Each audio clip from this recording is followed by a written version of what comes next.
Our next guest says to look for stabilization in the Treasury market in order to see some consolidation emerge. Joining us now, Crossmark Chief Investment Strategist Victoria Fernandez. Victoria, where does that consolidation take place, and at what point in time and how do you see some stabilization in Treasuries, which have been quite volatile this summer?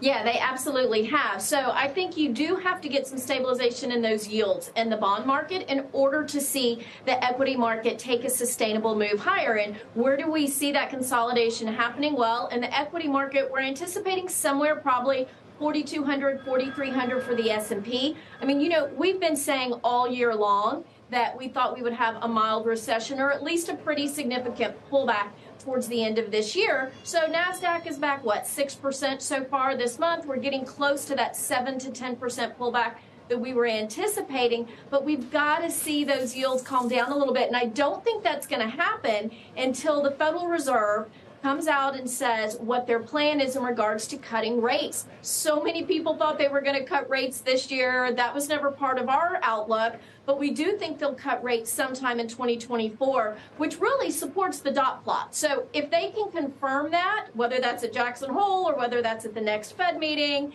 then I think you start to see yields calm down a little bit, and that will help stabilize the equity market. Do you really think conversation surrounding cutting the rates is on the table for Friday?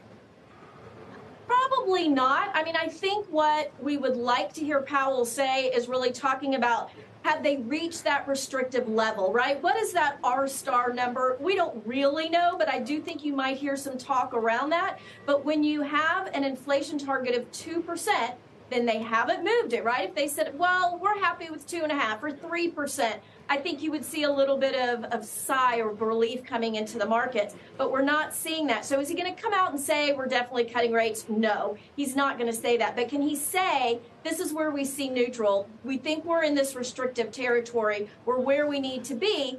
That would help markets, but I just don't think that's the message we're going to get. I think the Fed has more to go, and the market needs to prepare itself for that. So what are some specific names that you have been kind of adjusting in your portfolio to account for this dynamic that you're currently seeing in the markets? Yeah, so one of the things we talk to our clients about is having that balanced portfolio right now. You don't want to be completely out of the market because you want to take advantage of the upside, but you do want to be a little bit defensive because we think there's quite a bit of choppiness coming. So we've liked healthcare, we've liked energy. You look at a name like Cigna or McKesson, strong balance sheet companies. You look at a name like a ConocoPhillips. These are all areas that I think you can add to your portfolio to have in there for a longer time period, and you'll benefit as the market continues to chop. Fascinating. Well, Victoria, thank you very much for being here. Appreciate it.